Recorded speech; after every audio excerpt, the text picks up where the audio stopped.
This program contains images that may concern.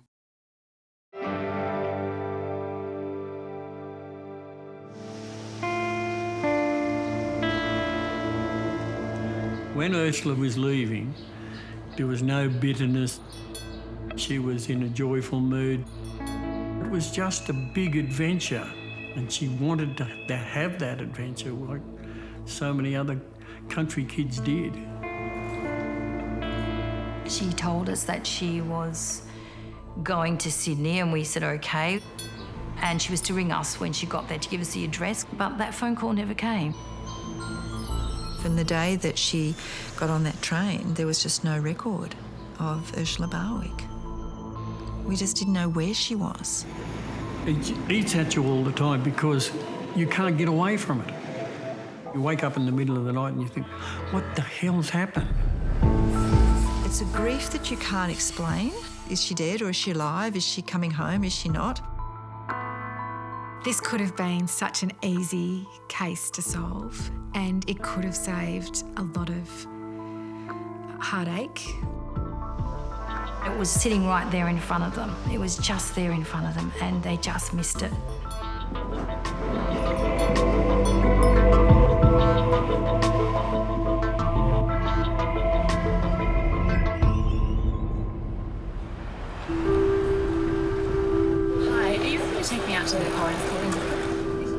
A police officer has unleashed a stinging criticism aimed at the failed investigation of a missing teenager more than 30 years ago.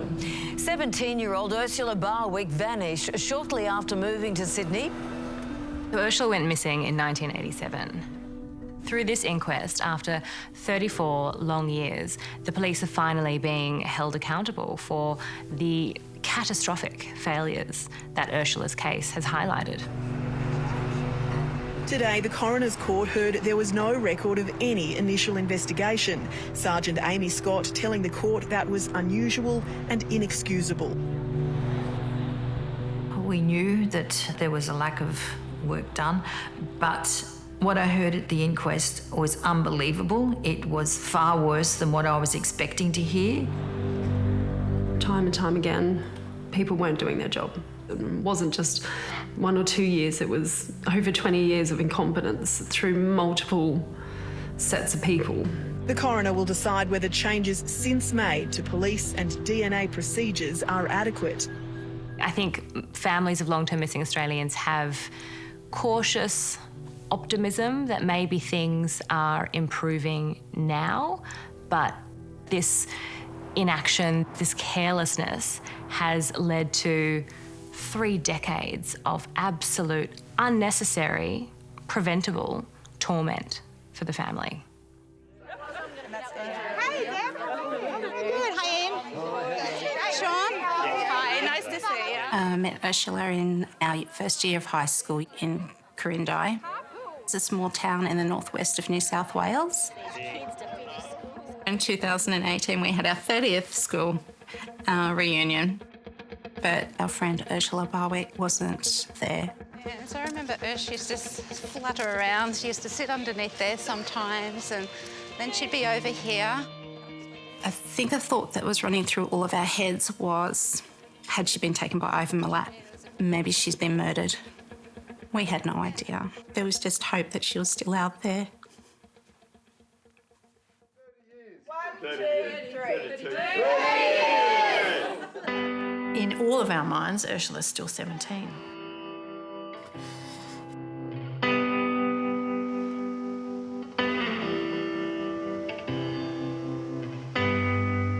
Ursula really loved that outdoors life.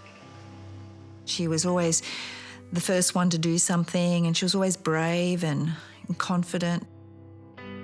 Her mother, Cherie, and I parted when Ursula was quite young. And then Elizabeth and I married.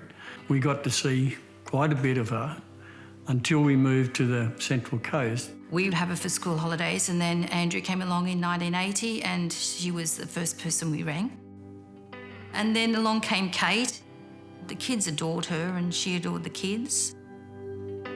When she was with us, she ruled our world. Like, I looked up to her so much. And when she was there, it was just, I loved it. I loved having a big sister because it was always fun. As Ursula became a teenager, I did notice some changes in her. She didn't know where she fitted, and I think as part of living in a small country town, she was probably feeling stifled and wanting to go out and see the world. Towards the middle of year 11, her risk-taking became more extreme. Excessive drinking, passing out at parties, not knowing what was going on around her. Some small drugs, being a little bit promiscuous. It started a rumour mill which started off through the school but then went through the wider community, and I think Ursula became quite scared, embarrassed, which made her act out even more. Cherie called me one night. She said, "Could you take Ursula for a while? Because I just can't handle it." And I said, "Of course." So down she came. The last day that we saw Ursula was the spring of 1987. She was in year 11 and didn't want to go any further. She basically said, "Well, I'm 17, I can leave home, I can do what I like." And she said, "I found a job in Sydney." As parents, we accepted the fact that we had to let her go. We were going down on the Saturday and it gave her 2 days to get organised and call us. She said, "I'll contact you as soon as I'm where I am." That was the last thing she ever said to us. Each day went by and it got to be the 2 weeks, and we thought, we didn't think she would have left it that long to have made contact. I was becoming very anxious. So I went to Sydney, where the police headquarters were, and reported her as a full missing person with photographs.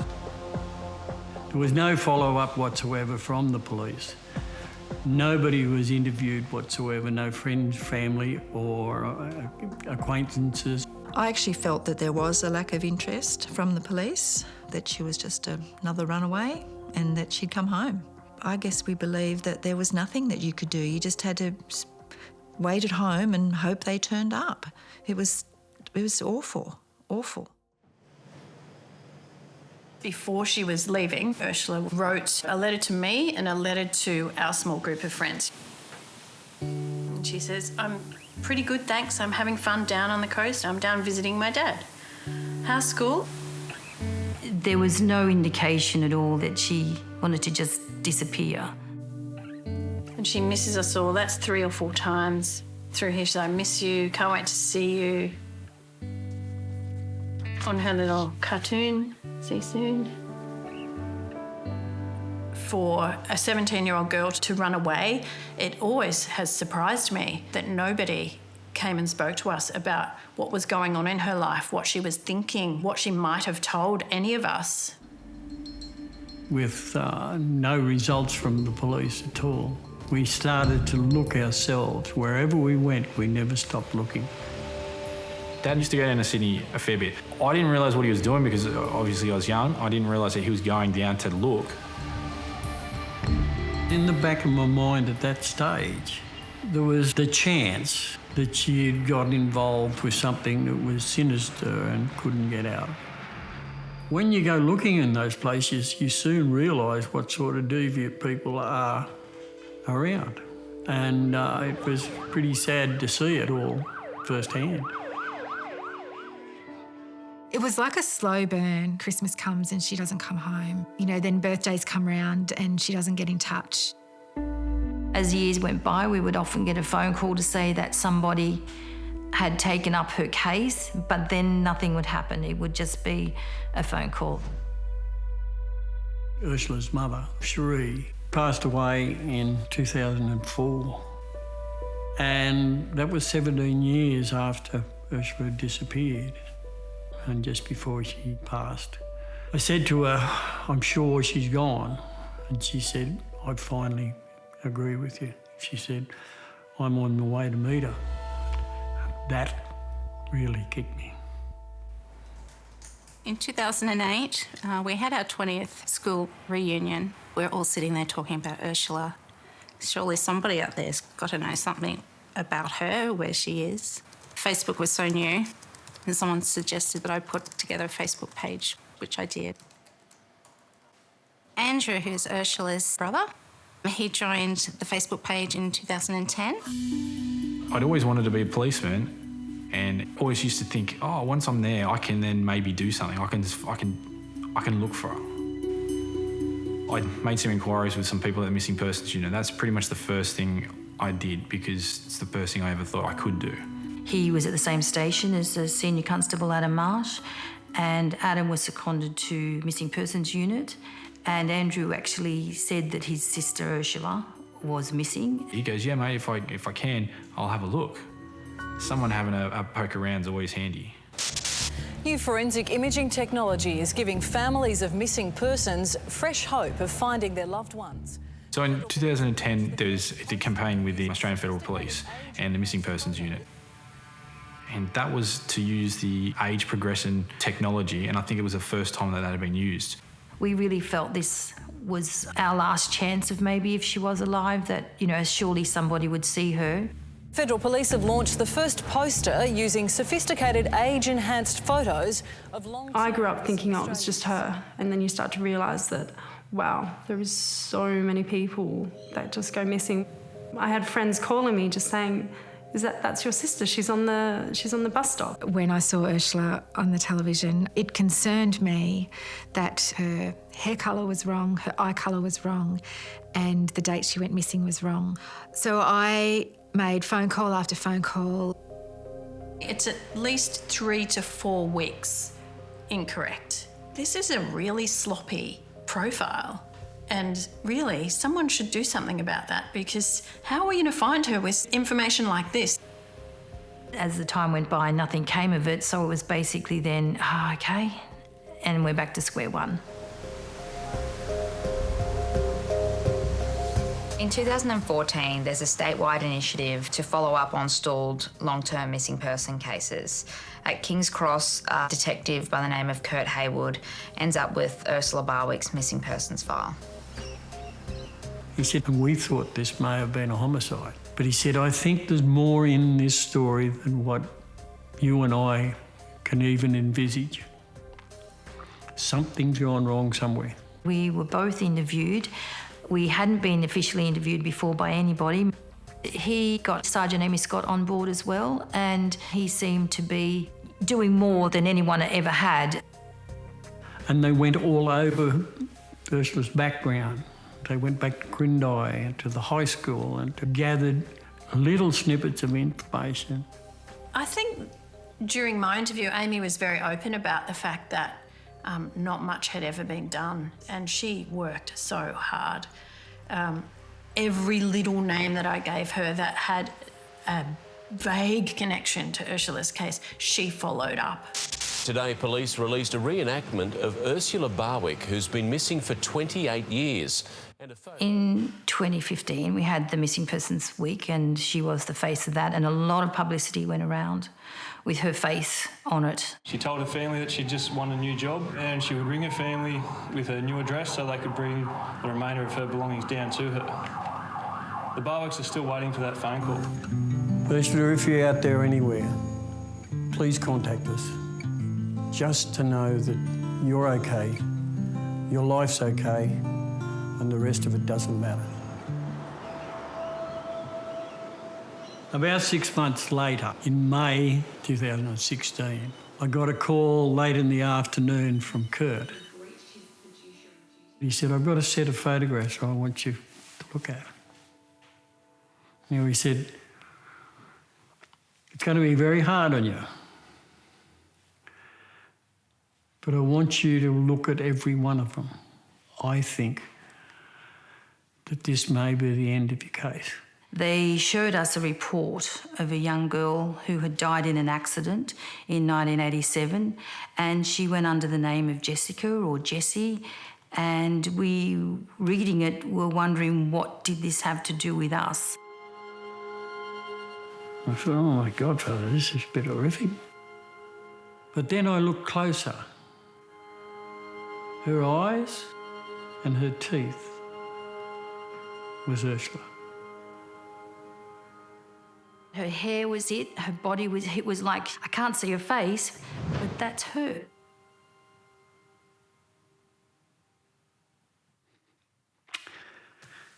I got up, I went and sat on the end of the bed.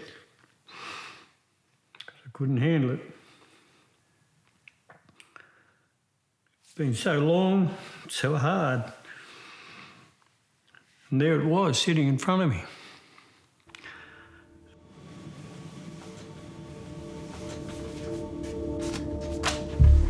It was only then that we found out how much investigation went into finding these photos and the background of how it all came about.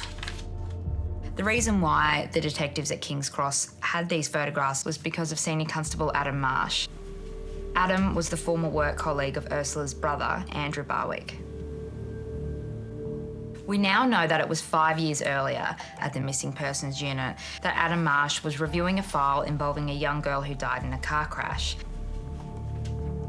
He started to notice striking similarities between that file and the case of Ursula Barwick. He was particularly struck by the photographs. 5 months after the crash, a friend identified this victim in the morgue as Jessica Pearce, but he couldn't find any trace of this mystery friend. While Adam Marsh had his suspicions that this victim could be Ursula Barwick, he couldn't prove it.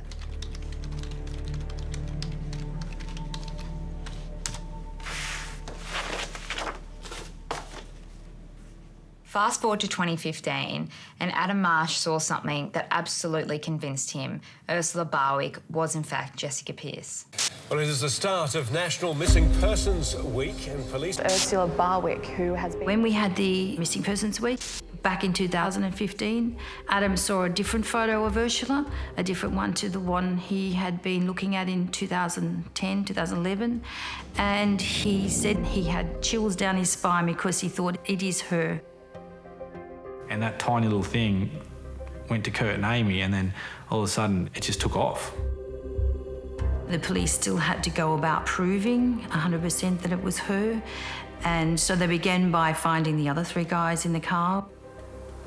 Kurt contacted me just asking me if I remembered, mostly if I remembered what happened in the accident, and do I remember Jess? And of course I did. I first met Jess while in King's Cross. Mark and Rob, myself, Jess, a few other girls, a few other guys, we all hung around up the cross. I met Jess in a pool hall, which just used to be across the road in the orange doorway. We used to come up here and play pool and just muck around, listen to music. Jess just come out of the blue, and she was a real spark. Very innocent compared to us. Like, we were just a bit dead-set bunch of mugs. I'd never heard of the name Ursula before. I only knew her as Jess and her boyfriend, I think it was Mark. We knew she wasn't from around here, just the way she was dressed. Denim jacket, denim jeans, white shirt.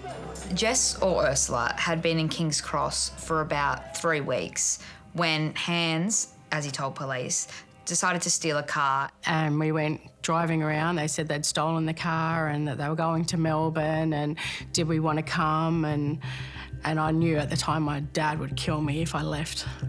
Jess decided to come with us because Mark was going, and she weren't letting him go nowhere without her. I was driving initially.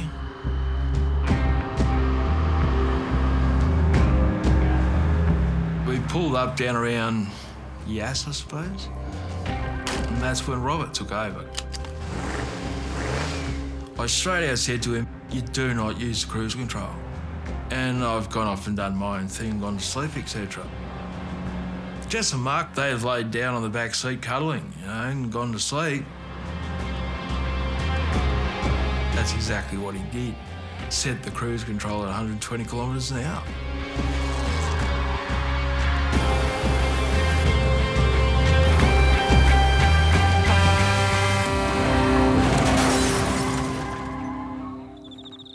we ended up going head on with a truck at that speed.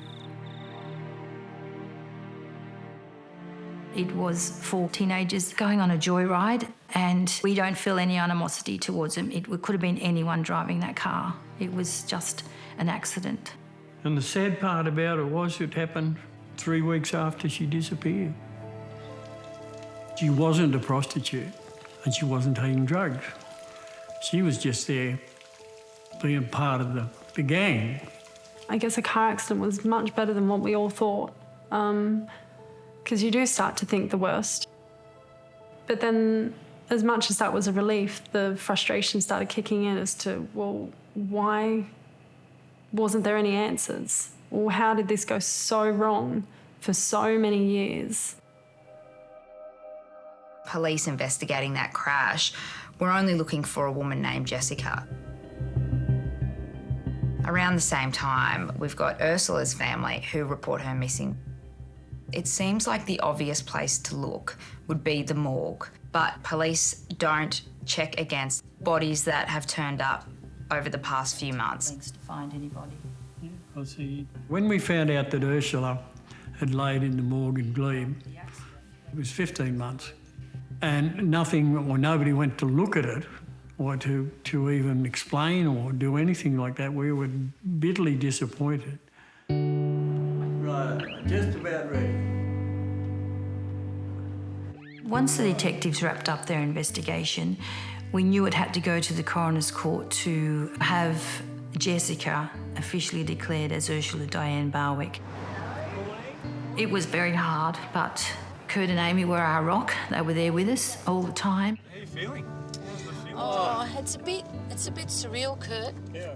I am so grateful that somebody cared enough to help us. And you couldn't get two better people. In 2018, we had the inquest and we were given the answer that, yes, it was Ursula that was killed in the car accident. And the relief on Dad was just, you could just see that his life had changed because he finally got that answer. And now we've had to wait another 2 years to get the second inquest. The findings of why and how did everything go so wrong, why did it take so long to get those answers. Then COVID hit and it kept getting delayed, and Pete was just so wanting it all to be done, all to be finished, finalised, and still apprehensive about what would come out of it. And unfortunately, Dad passed away unexpectedly in October last year. And he just never got to know the answers to the questions that he kept asking as to why, and the delays just kept happening, and just the timing just was not for him. She died of complete heartache because she never got her answers. And now Dad's passed away as well, and Mum had to go through this whole inquest by herself. Today, her stepmother, half-brother and auntie all listened in court as a coroner opened a new inquest into her disappearance and death. Today, Sergeant Amy Scott, who took over the investigation in 2014, expressed her shock that it was never properly investigated and no formal interviews were conducted. We now know through the evidence that came through from the inquest that it appears that there was no investigation into her disappearance from day one.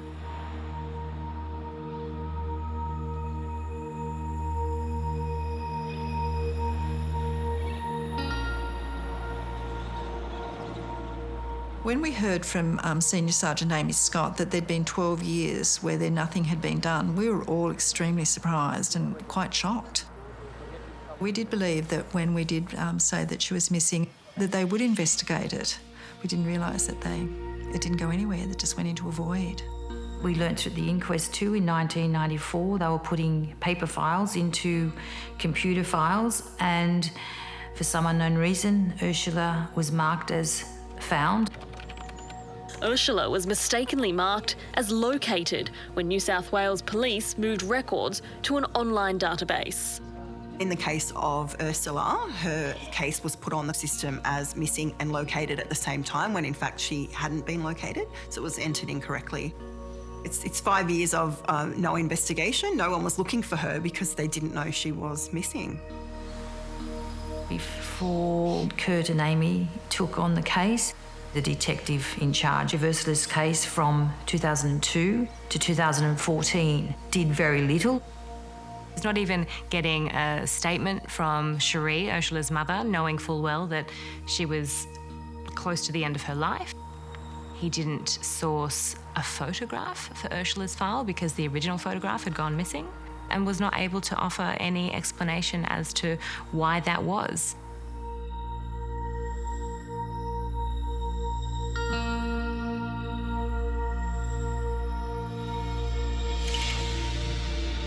Listening to his reasons that he had extra work or things were more important, that was really hard to hear, that Ursula was not important. 12 years, that's a long time not to look at it.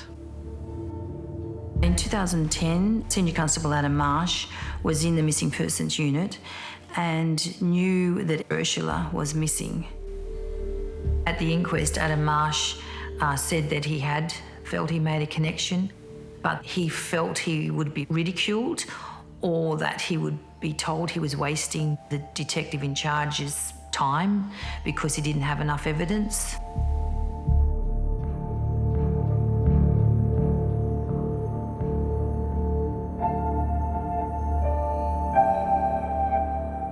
For him not feeling comfortable in the workplace culture to share his thoughts about the connection is just devastating.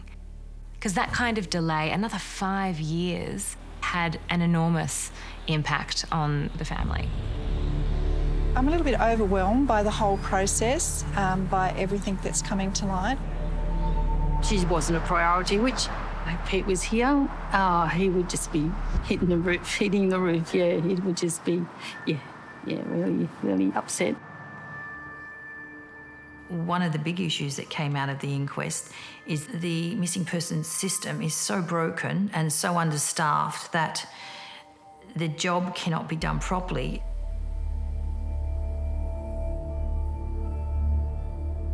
These databases are just riddled with errors, and that obviously is not conducive to matches being made between long-term missing Australians and unidentified remains. Ursula is buried at the Emu Plain Cemetery. They don't know whereabouts in that cemetery because there were no records and there is no headstone. Ursula's case really prompted a full reform of the Missing Persons Unit, and they've rebranded it as the Missing Persons Registry, and they've structurally, made a lot of changes which are positive. It's really brought it out into the open about what the New South Wales Police or any police force is doing and making them so much more accountable because everybody's watching.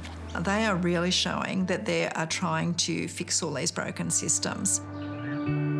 To clear this backlog of hundreds of unidentified remains, New South Wales Police have launched their own initiatives around DNA collection, and there's also a national program that is doing the same on a national scale. We just hope that all of the police jurisdictions collaborate and get involved so that they can give families the answers that they deserve.